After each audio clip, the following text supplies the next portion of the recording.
we're going to talk about this new documentary on Netflix. This is by Louis Theroux, who's gone inside the Manosphere for this new programme to explore the effects of this Manosphere culture on young boys and also how they treat women as well. And as I mentioned, the Manosphere, what is it? Well, it's essentially an ultra-masculine network of websites and forums and influencers who promote what they describe as, quote, traditional masculinity, where men hold a dominant role in a relationship and women are subservient. And Louis Theroux speaks to a couple of Essex influencers in this documentary, Ed Matthews and somebody else called HS Tiki Toki, otherwise known as Harrison Sullivan from Brentwood. And you can hear a bit of Harrison in the trailer for the documentary. What would you say is the message? I coach boys how to make money. Wow, this is a nice spot. How to be outside the system.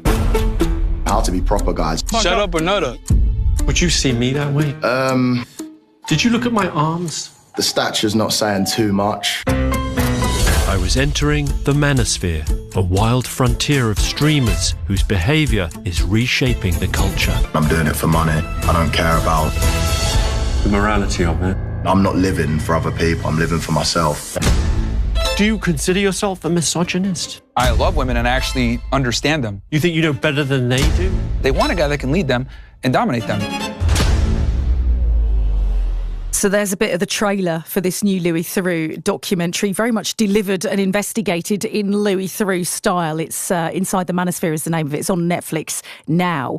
If you've seen it, I'd be interested to know what your thoughts are watching it and what your reaction was to seeing it. We're going to talk now about the impact this so-called Manosphere is having on our young boys and girls today. And if you are a parent of teenagers, what do you think about this, particularly in this world of influencers and social media? Well, let's talk to a couple of mums on this very issue now on BBC Essex. Sonia Watson is a mum of 3 boys and runs the Lads Need Dads support group in Tendring. Katie Skingle has a daughter and runs cat marketing in Colchester, both with me this morning. Morning, Sonia, and morning, Katie. Good morning, Sonia. Katie, you're a mum. You've seen this as well. What were your thoughts watching it?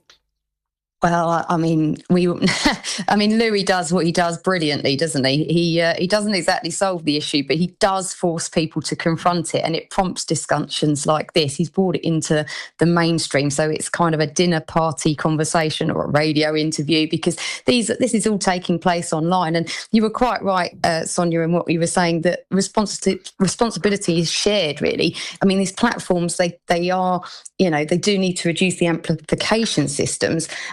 But the creators have got very clear messaging, and if you remove the platforms or change the platforms tomorrow, the underlying demand doesn't, disappear. The Manosphere exists because there is real evidence around the fact that there's this craving for belonging and identity and status and reassurance, and an underserved audience that is looking for something. And unfortunately, they're finding it in a harmful way.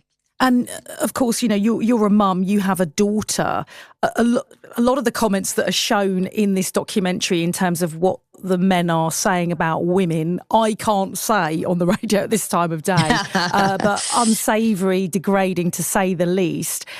If younger boys are watching some of this content and seeing, these wonderful, alleged wonderful lifestyles and hearing views like that being attached to that, how do you think it then impacts young girls as well growing up?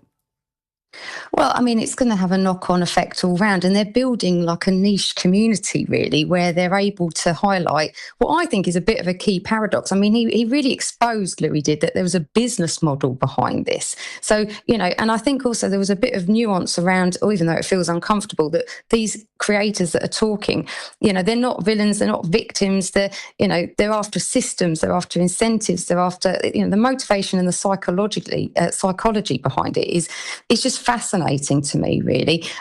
But they reject a system that they're completely dependent upon.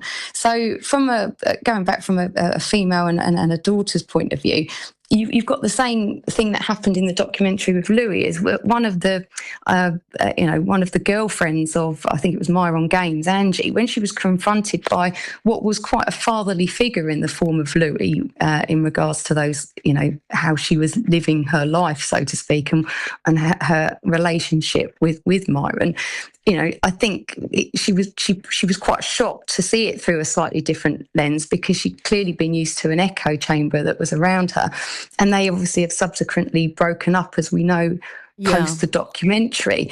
And so, it's really important that this responsibility is shared, and that, society is offering alternatives. Parents are able to have these kind of conversations. So I think it's a good thing. It's had a certain amount of criticism, the documentary, for giving them exactly what they want, which is attention. It is their currency.